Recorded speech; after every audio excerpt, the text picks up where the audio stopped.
Sehari saja tidak ada air itu Masya Allah orang tidak bisa apa-apa. Sangat luar biasa ketika kita banyak air, tidak pernah merasakan kemudahan dengan air.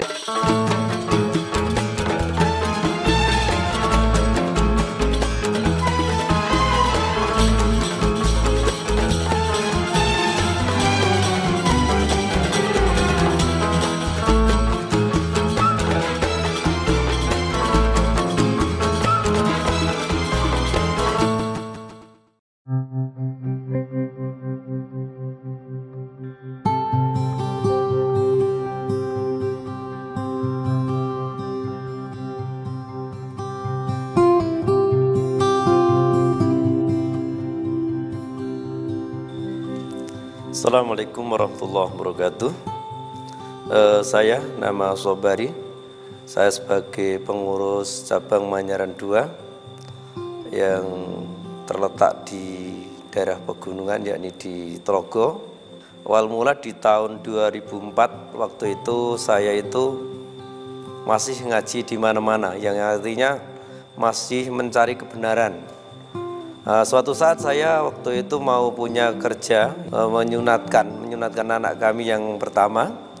Waktu itu saya tanya ustadz-ustadz yang sebagai guru saya, untuk pernah waktu kecil kan belum ada yang saya beri akikoh. Waktu lahir anak saya itu yang kedua-duanya laki, belum pernah saya beri akikoh, sehingga di waktu sunatnya itu kedua-duanya saya akikoi. Saya tanya ustadz yang ngampu di kajian-kajian masjid sini, katanya boleh, tidak apa-apa. Sehingga saya ya katakanlah mengundang teman-teman yang akrab di sekitarnya, Pak. Untuk itu saya mengundang saudara Pak Sukerno. Waktu itu saya beri undangan untuk datang Kitanan, tapi dia menjawab di dalam kajian kami kalau sunatan itu atau kitan itu tidak dituntunan, sehingga saya tidak akan datang dalam acara panjenengan, gitu katanya. Setelah itu saya kok penasaran, yang Ustadz ini membolehkan, kok ini ada kajian yang tidak membolehkan, sehingga penasaran jadi hati saya di waktu 2004 itu. Sehingga saya itu mencari sumber kajian yang teman saya itu di mana, saya cari ternyata ada kajian MTA waktu itu di 2004 di Manyaran 1. Terus saya datang ke sana, yang tujuan saya juga hanya penasaran, awal-awal penasaran MTA itu seperti apa tuh ajarannya, kok sampai sehingga hanya orang punya kerja sunatan saja kok tidak mau datang. Dan di situ juga saya tidak berani tanya, hanya mendengarkan tausiah beliau, yang intinya ternyata Masya Allah, hati yang awal mulanya hanya saya itu penasaran, merasa tidak nyaman dengan penolakan saudara kami tadi, sehingga setelah dari itu saya malah justru terbalik, terkesan dengan MTA. Sehingga saya waktu di 2004 itu langsung hari kedua masih saya berangkat sendiri ke majelis Manyaran 1. Hari ketiga saya coba ngajak istri untuk mengaji. Ternyata yang MTA yang kita duga semula itu katanya orang itu aliran sesat, ya ternyata itu justru menurut kami ikut ngaji, ya Masya Allah luar biasa. Sumber-sumber apa yang diajarkan benar-benar itu dari Quran dan Sunnah yang sangat-sangat bisa dipertanggungjawabkan. Artinya dalam hadis-hadis Nabi yang diambil untuk ini semua yang sokeh-sokeh.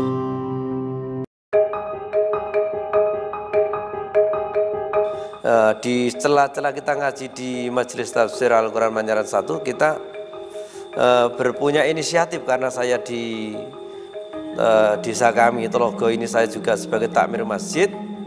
Awal mulanya kan setiap ada peringatan nuzulul Quran maupun ada peringatan Maulid Nabi, selalu kita adakan acara-acara besar untuk kajian peringatan yang tersebut di atas itu tadi.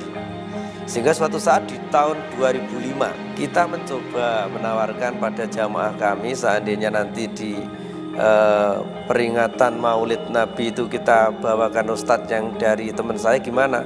Saya waktu itu tidak mau menyebut MTA karena Ya saya belum tahu kalau orang-orang sini saya ngaji di MTA.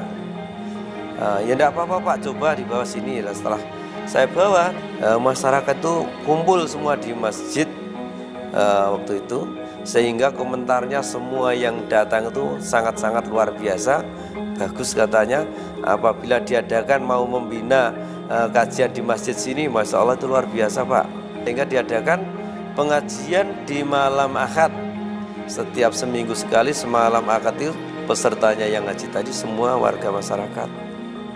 Sehingga di 2005 hingga 2006 akhir menjelang 2007 itu kajian di masjid itu Masya Allah luar biasa, banyak pengikutnya, banyak pengikut. Karena yang dikaji benar-benar dari brosur-brosur di majelis tafsir Al-Quran. Tapi brosur yang dikaji di dalam masjid itu tadi selama 1,5 tahun lebih, hampir 2 tahun mungkin, ini tidak diperlihatkan tentang alamat MTA-nya. Itu kop yang di atas alamat MTA itu ditutup, seakan-akan brosur itu hanya brosur umum yang tidak punya alamat. Di tahun 2006 itu terjadi pergesekan antara warga masyarakat dan kita yang ngaji-ngaji di masjid waktu itu belum tahu kalau itu MTA itu. Sehingga perdebatan ini sangat alot. Saya dipanggil ke tempat Pak Kadus. Waktu itu saya sendirian dipanggil malam-malam, dan di tempat Pak Kadus ternyata sudah banyak orang. Yang intinya tuntutannya masyarakat, MTA harus tidak boleh ada di Trogo. Udah keluar, ternyata sudah tahu kajian yang di masjid selama ini ada kajian MTA, maka harus keluar dari masjid dan tidak boleh tumbuh di Trogo. Waktu itu seperti itu tuntutan masyarakat. Dan sehingga saya waktu itu ya ngomong, kan saya itu punya rumah. Ya, rumah itu rumah saya beli sendiri, tanah saya beli sendiri. Masa saya mau bikin kegiatan apapun di rumah saya kok sampai ada yang melarang? Hak apa Bapak sekalian untuk melarang kegiatan kami? Waktu itu saya debat seperti itu di depan Bapak Lurah juga perangkat kampung sini.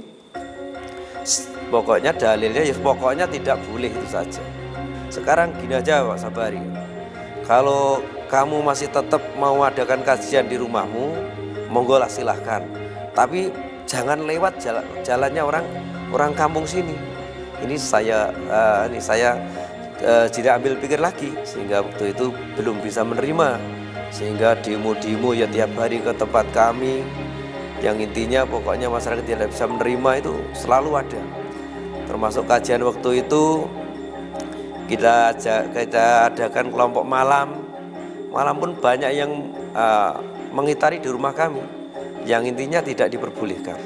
Sehingga Ustadz yang ngampu di daerah kami waktu itu juga setelah ngisi kajian dari tempat kami jam 9 dah keluar, sehingga sampai di pertengahan perjalanan waktu gelap itu dilempari batu, dilempar batu yang sangat pedih sekali. Untung batu yang disasarkan kepada sepeda motor dan ustadz-ustadz kami dengan yang menjemput tadi atau yang mengantar tadi itu, dengan izin Allah juga batu itu tidak langsung kena, tapi kena tebing dulu sehingga meloncati di atas kepala. Seandainya batu itu tadi kena langsung, insya Allah jadi apa Ustadz, dan motornya hancur lah pasti. Langsung saya terjun ke lokasi, emang di tengah-tengah hutan, sehingga jauh dari kerumunan masyarakat. Waktunya juga malam 9:30-an ya, jadi gelap. Kita ke sana pun tidak tahu siapa yang melakukan, cuman tinggal tahu batu yang sudah terlempar di samping motor Ustadz kami tadi. Sehingga dengan seiringnya waktu ya udahlah, tidak apa-apa, tetap dijalankan ngaji terus, sehingga Ustadz yang ngampu itu tetap dikawal. Pulang malam ya tetap saya kawal, karena semua bentuk masyarakat untuk memberhentikan kajian kami itu sangat-sangat sulit. Kok diapa-apakan tetap tidak berkeming sama sekali. Sehingga ada inisiatif salah satu atau beberapa warga yang punya inisiatif untuk memboikot kami, yang intinya pada waktu itu Bapak ya, pada waktu itu Air dari kami memang masih sulit untuk mengambil air di pucuk gunung sana tinggi. Kita ambil dari atas, kita peralon. Nah ini semua yang kita punya ini dirusak pada malam hari, sehingga siapa yang merusak saya tidak tahu. Tahu-tahu saya pagi kok air kok tidak nyala, saya cari ke atas sumber di atas, ternyata semua fasilitas yang saya punya sudah dirusak. Sehingga waktu itu saya juga tanya pada yang punya sawah tadi, Pak D, kenapa kok selang saya dirusak, itu yang rusak siapa? Pak D yang punya sawah itu jawabnya malah ketakutan. Apa Pak D tidak boleh air yang saya ambil sudah 8 tahun ini sekarang tidak diperbolehkan? Secara pribadi dia menjawab, sebenarnya saat itu tidak apa-apa, udah lama ya tidak apa-apa, tapi ini ada yang mengancam saya, kalau saya sampai memberi air saya akan dikenakan juga seperti saya. Sehingga terpaksa ya jangan ambil dulu. Yang selama ini diboikot apapun saya tidak ada masalah. Setelah saya diboikot air, Masya Allah, ternyata sehari saja tidak ada air itu Masya Allah orang tidak bisa apa-apa. Sangat luar biasa ketika kita banyak air, tidak pernah merasakan kemudahan dengan air. Ternyata kan setelah kita ditinggal air hanya 1 hari saja, ini Masya Allah luar biasa. Kesusahan yang saya terima untuk masak tidak ada air. Jangankan masak ya, mau minum itu susah, sehingga kita harus mencari air yang bisa untuk minumnya apa? Ya harus beli.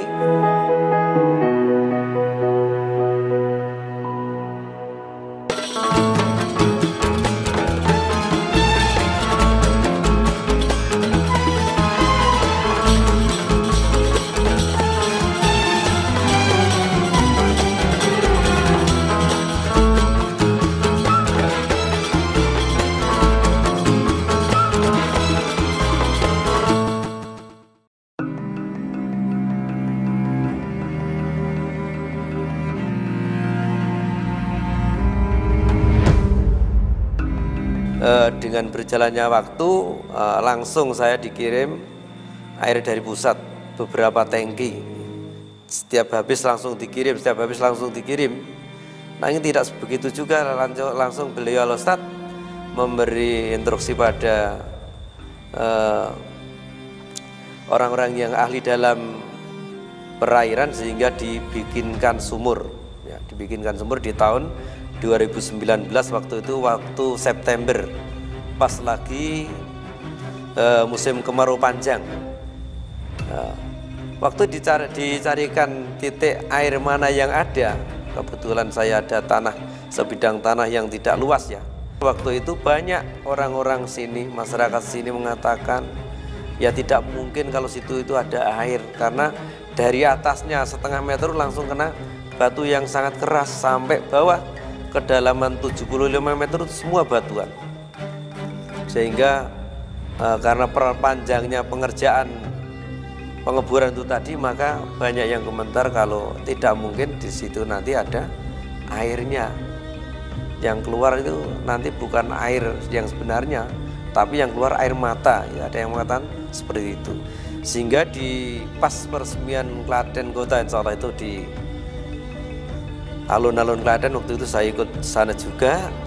Saya dipel dari yang di rumah, katanya pertama pel yang saya terima, wah ini airnya tidak keluar karena sudah tidak bisa dibor lagi, tidak mau melanjutkan karena ada gua kosong. Katanya yang ngebor seperti itu. Gua kosong gimana? Ini semua warga udah lemas karena tidak keluar air, sehingga ini sudah putus asa terasa. Banyak air katanya tidak ada sirkulasi lagi. Dengan kegigihan teman-teman kami ingin coba apakah gua kosong atau tidak. Sehingga dimasukkan dengan benang yang di situ, benang diberi besi, dimasukkan kedalaman 75 meter. Ternyata setelah diangkat, kedalaman dari atas ke bawah 20 meter sudah air. Alhamdulillah dengan izin Allah juga semua itu tadi Ternyata bukan gua kosong, tapi emang di situ ada gua yang sudah berisi air yang sangat luar biasa. Kebetulan di samping yang titik sumur yang dibor itu tadi ada kolam ikan. Nah, itu untuk pembuangan air dari sumur itu sehingga penuh. Sehingga warga-warga kami merasa bangga, senang sekali, bersyukur. Ada yang langsung minum, keluar dari sumur langsung diminumi, saking bangganya. Terus sama renang di kolam yang tadinya kering tadi penuh air untuk renang. Insya Allah dengan izin Allah sangat luar biasa air yang saya terima di kampung kami ini. Baru kali ini saya mendapatkan air yang sangat luar biasa. Sehingga sampai sekarang alhamdulillah air belum pernah surut. Sampai sekarang musim kemarau panjang pun air tetap sama, debitnya masih sama. Artinya bisa mencukupi banyak orang. Sehingga waktu itu kita tawarkan pada Bapak RW, waktu itu Bapak RW dan Pak PJ, waktu itu kan ada kadus, adanya PJ. Kita tawarkan, Bapak ini saya ada air, kalau memang masyarakat menginginkan air yang kita bor tadi, dipersilahkan monggo. Jawabnya iya, tapi tidak ada yang mau. Sehingga terpaksa kita pakai seluruh warga kami. Kita bikin saluran dari sini ke timur, ketinggian tinggi juga untuk dipompa ke warga kami yang di wilayah timur. Dan kita tarik yang ke utara sekitar 1 kilo. Itu ada masyarakat yang mau berani untuk minta karena air benar-benar susah. Tidak peduli masyarakat yang tidak setuju atau mau membekotnya. Waktu itu ada 6 kepala keluarga yang minta, ya saya beri serahkan. Pengairan sebelumnya air sumur nyari ke kali jauh sekali. Masak, mandi, nyuci baju, segala macam kebutuhan setiap hari. Ya alhamdulillah setelah pemakaian dari air dari MTA alhamdulillah baik. Layanannya baik, airnya bagus. Selama ini dari dulu sampai sekarang bagus.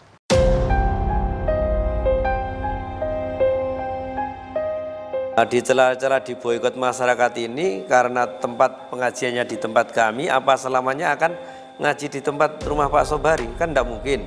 Mari kita bikin bata, tiap malam bikin bata merah. Tiap malam bikin bata merah sampai berapa ribu lah. 15.000 sudah ditumpuk kering, tinggal membakar kena hujan rusak, bikin lagi sampai 15.000 lagi. Batanya bentuk bata cetak sendiri yang agak besar-besar.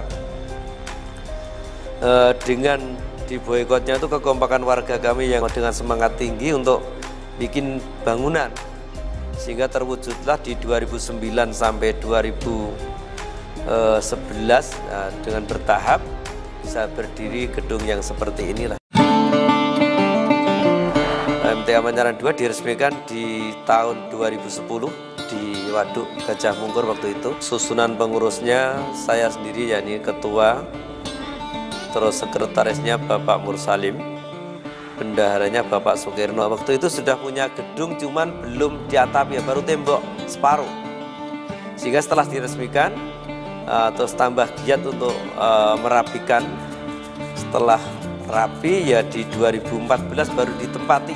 Setelah itu alhamdulillah dengan izin Allah juga di tahun itu juga pemboikotan masyarakat sudah berakhir. Artinya yang tadinya kita ketemu saudara atau bule-palik dimanapun tidak ada tegur sapa karena semua yang ngaji itu diboikot, apapun diboikot. Karena di waktu 2014 ini di sini sudah banyak yang punya radio dan TV MTA. Secara diam-diam ternyata banyak saudara-saudara kami yang di sini tuh yang sering mengikuti kajian, bahkan berkelompok-kelompok. Ternyata MTA itu bagus, ternyata MTA itu bagus, dah berkembang di mana-mana sehingga pemboikotan itu bisa pudar karena ya dengar-dengar melihat tausiah beliau Al-Ustadz lewat TV.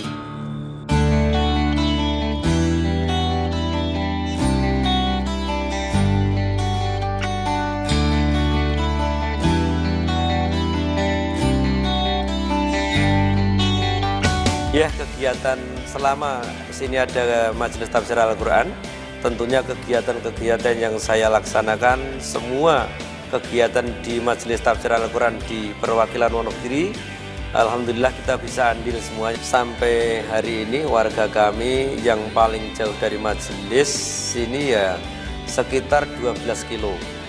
Karena sini ada 2 gelombang, karena tempatnya sangat sensitif di pegunungan, sehingga yang di dataran rendah itu kalau musim penghujan tidak bisa mungkin ngaji di cabang yang letaknya di daerah pegunungan seperti ini.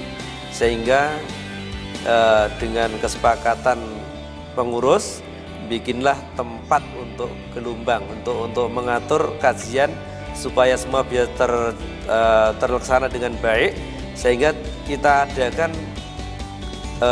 MTA Manyaran 2 gelombang 2 yang tentunya kita juga selalu hadir di dalam pertemuan gelombang 2 yang letaknya dari sini kurang lebih ya 12 kilo ke arah kota Manyaran kota barat dari kecamatan. Yang wajar itu kalau satu gelombang 2 gelombang ya satu majelis, kalau yang ini lain unik ya 2 gelombang ya 2 majelis. Ya, kalau kegiatan-kegiatan di sini kelompok alhamdulillah bisa rutin, karena kelompok di cabang Manyaran 2 itu di gelombang 1 ya ada 3 kelompok, di gelombang 2 ada 3 kelompok, jadi satu cabang ada 6 kelompok. Ini insya Allah tetap saya pantau, langsung saya pantau terus kelompok ini berjalan dengan baik di gelombang 1 maupun gelombang 2 berjalan dengan baik. Sewaktu-waktu kita butuhkan, mungkin ada 2 bulan sekali atau 3 bulan sekali, kita selalu mengadakan kelompok besar. Untuk kelompok besar pertama membahas tentang dari kelompok kecil bagaimana kegiatannya, bisa jalan atau enggak. Kalau tidak bisa jalan, apa alasannya kok sampai tidak jalan. Dengan adanya kajian kelompok ini, insya Allah tentunya bisa membantu kegiatan-kegiatan cabang yang kita ampu selama ini. Semua kegiatan di Majelis Tafsir Al-Quran di perwakilan Wonogiri, alhamdulillah kita bisa andil semuanya. Sepertinya donor darah yang mungkin rutin setiap 3 bulan sekali, sehingga dengan adanya donor darah tentu ini sangat-sangat positif, dipandang positif dari segi masyarakat sini, juga dari segi pemerintahan, bahwasanya di Majelis Tafsir ini sangat-sangat luar biasa kegiatannya. Yang kedua, Nafar Ramadan sudah kita buka mulai di tahun 2014 hingga sekarang. Ya, kalau kegiatan TMMD selalu diterlibatkan, karena sekarang TMMD lewatnya itu perwakilan, sehingga TMMD yang berbentuk mungkin di wilayah mana, kelurahan mana pun dari kita selalu MTA selalu dilibatkan. Pertama itu. Yang kedua, dengan adanya mungkin sekarang ada tambahan banyak, karena Wonogiri di tempatnya tempat yang sangat-sangat rawan longsor dan sebagainya, sehingga kita dari relawan juga banyak terjun kemana-mana. Artinya dari tim relawan kami apabila ada bencana di mana-mana, MTA selalu bantu, bukan dari cabang kami saja, dari cabang seluruh Kabupaten Wonogiri. Ya, kalau alhamdulillah kalau mata pencaharian warga di Tlogo sini rata-rata semua itu petani, semua petani. Jadi rata-rata pencaharian warga di sini rata-rata semua petani. Ya, ada yang wirausaha, mungkin pedagang kambing ada, pedagang kelontong kecil-kecilan ada, terus statusnya mungkin ya sopir-sopir ada, tapi yang sebagian kecil. Ya, mayoritas adalah petani di sini. Petani ya garap tanah yang pas-pasan lah. Semoga yang saya sampaikan ini menjadi tertarik. Seperti apa tuh cabang Manyaran 2 Tlogo itu kok letaknya di pegunungan. Mungkin sekarang sudah tersebar di mana-mana, bisa diketahui karena mulai di 2014 ada yang napar, sehingga kabar Tlogo seperti apa, Manyaran 2 Tlogo itu seperti apa, peserta napar itu bisa menyampaikan di cabangnya masing-masing. Dengan adanya pengajian MTA di Manyaran 2 ini, sekarang warga sini lebih banyak beribadah dibanding sebelum MTA datang masuk di dusun kami ini. Kami sangat berterima kasih untuk warga MTA yang mengaji di MTA 2 sini. Kami banyak ilmu, kami banyak pengalaman untuk beribadah, banyak pengalaman untuk sopan santun, banyak berpengalaman untuk istilahnya apa, beramal, beribadah, dan bertetanggaan. Kami di sini sangat guyup, rukun, damai, tentram, insya Allah nggak ada apa-apa. Kemungkinan dulu berbanyak masalah, cuman sekarang alhamdulillah sekarang sudah damai. Saya sangat bersyukur dengan adanya MTA di dusun kami, terutama di RT 5 ini. Saya sangat saya setiap tahunnya saya bisa bertemu orang-orang jauh-jauh sekali, mungkin dari Jawa Timur, terus dari Solo, mungkin dari kemarin tuh dari Purworejo, karena itu sekarang banyak orang nafirin di RT kami ini. Ya insya Allah kami selaku ketua RT 5 ini, insya Allah kami juga ikut menjaga keamanan dan kenyamanan nafirin yang ada di Majelis Tafsir Al-Quran 2 Manyaran ini. Ya demikian tadilah yang kita sampaikan, sekedar sekelumit cerita berdirinya Majelis Tafsir Al-Quran di Manyaran 2 ini. Bisa kita ambil pelajarannya, dengan semua ini kita di sisi positifnya sekarang dengan warga masyarakat bisa baik, tidak ada masalah, juga bisa bekerja sama dalam bentuk-bentuk yang dibolehkan. Sekian, terima kasih atas apa yang kita sampaikan. Apabila banyak salah, ini dari saya sendiri, mohon dimaafkan. Semua kebenaran tentunya hanya milik Allah. Assalamualaikum warahmatullahi wabarakatuh.